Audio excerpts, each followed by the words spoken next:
I don't have my green screen removed. Like, it's just there, just cause, you know, enough with the graphics. But let's go on, let's get on with the video.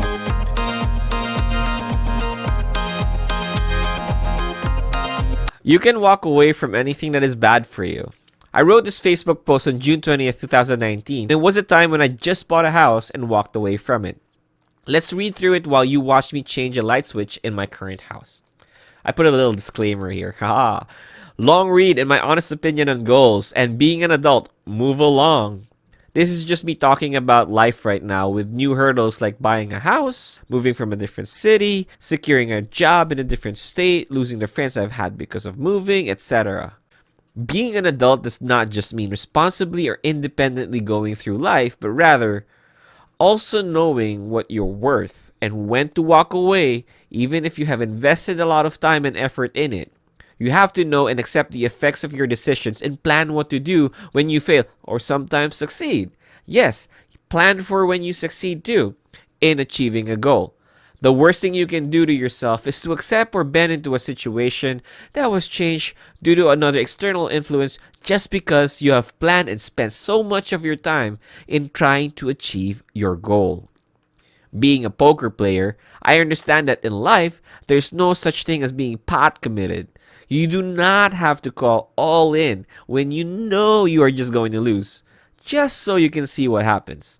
There will only be a handful of moments or situations in life, maybe not even ours, where you cannot just walk away when the cons clearly outweigh the pros. Never say sayang. Sayang is a word in Tagalog that expresses regret or missed opportunity. As you can or cannot tell, I'm actually a Filipino living in Texas. Back to the story. You have invested and it failed. You don't have to keep buying into a sinking company. You don't have to stay in a toxic relationship because you've been together forever. You don't have to stay in a place because your life is there. I don't have to buy into a house when the lender changes the terms a week before closing. Keep your money. Invest somewhere else. Don't lose all of your money into a sinking company. Find someone else. You do not owe each other anything. No matter how long you've been together, if forever is longer and downhill, don't stay. Why would you stay? Home is where you build it and not where you used to. This is me just explaining how you can make wherever you live in a place that you can call home versus a house you live in and hate. Back to it. Make new friends. Establish a family. Go out. I'm not going to close a deal with a lender that changes their terms on what assets I have as qualified because of their own mistake of misinforming me. I can walk away from that 6-month invested time when I know that I will be spending 30 years or more in that house. I'm only losing what I have already spent, $500 in time. And that's fine. There are thousands of other houses here in Texas and 100 other builders. Assert your standard. You know what you deserve.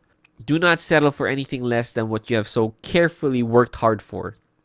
Alright, so the Facebook post is done. I had moved to Texas from LA with the intention of buying a house. 6 months before then, I put in a $500 deposit to secure a plot of land from a builder. I talked to them about my finances because I went through the same builder through borrow money. So they were also acting as a lender at that point. So I talked to them about my finances and was 100% transparent with them, asking them about my situation and making sure that I understood the terms and how much I would be paying monthly once the house was built, etc. Every week, I would take pictures from the moment it was just grass to the time they literally broke the ground to the house missing a window in a room. Side note, that was funny. When they were building the house, I had to point out to the builder that they were missing a window more than twice. I think at least 3 times I mentioned it. Now, the first time I did it, it was just the frames, and I noticed that it didn't have a cutout for the window in one room. I was like, weird. That's a very weird way of building a house. I knew it was wrong because the other rooms that had windows had cutouts for the windows. I could tell. You know, it's kind of obvious when there's a big hole in the frames of a house. But what do I know, right? I pointed that out to the builder. I said, hey, is this normal? And they said, yeah, they'll punch it out afterwards. I'm like, okay, fine, sure, whatever. I let 1 or 2 weeks pass by, and then the last time or the second time I did it was when they already had built the walls. No, this was the last time I brought it up. Legit, the room had no windows, even though the plan specifically states that. How do you miss a window in consecutive weeks? When you have several teams building a house, you have the actual contractors, the engineer, the team lead, and the actual builder checking on the house on a weekly basis. I went there on the weekend and checked it, and I saw it consistently with one look. Like, if you went into the room with the walls on it, it's dark. There's no sunshine. There is no light at all coming in. It's like a blank room, and it's not even the basement. It's a guest bedroom. Well, that's what I assigned it as in my head, but it was a guest bedroom, a legitimate room that had no window. What is this? So I'm like, this is not a secret room. This is not something that you just hide. But they missed it multiple times. That was beyond me. I don't know why they did that, but anyway, it happened. And then the house was completed within 1 week before closing, right? And 1 week before closing, they changed the terms on me such that my monthly increased just by a little. But it increased. And at that point, I was worried because if I was going into a 30-year relationship with this builder and or lender, same company, they can change things willy-nilly, right? In a short amount of time, even though I specifically called out several things and consistently kept asking about the finance portion. How could I trust they won't suddenly change things in those 30 years? I gave up the $500 right then and there, which, they eventually refunded me. I didn't ask for it, but, because the house was so in demand, a buyer immediately swooped in and, offered 30 to 50K over asking, and it was automatically out of the market. And I myself was out of the market after that.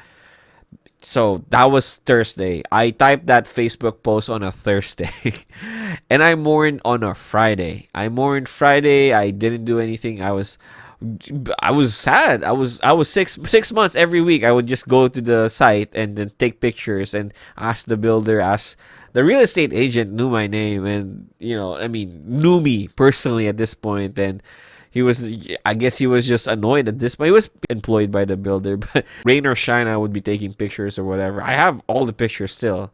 If you want, comment if you want to see those. But yeah, and Saturday, I looked around on Zillow.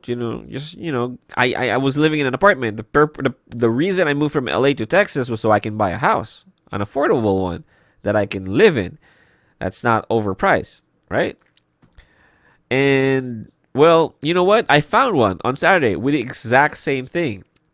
I was able to find and close on a new home on Sunday. It was a better, location-wise, but similarly spec house that I walked away from. So long story short, even though you think you've had so much invested in something, doesn't mean you cannot walk away from it. Don't waste your life.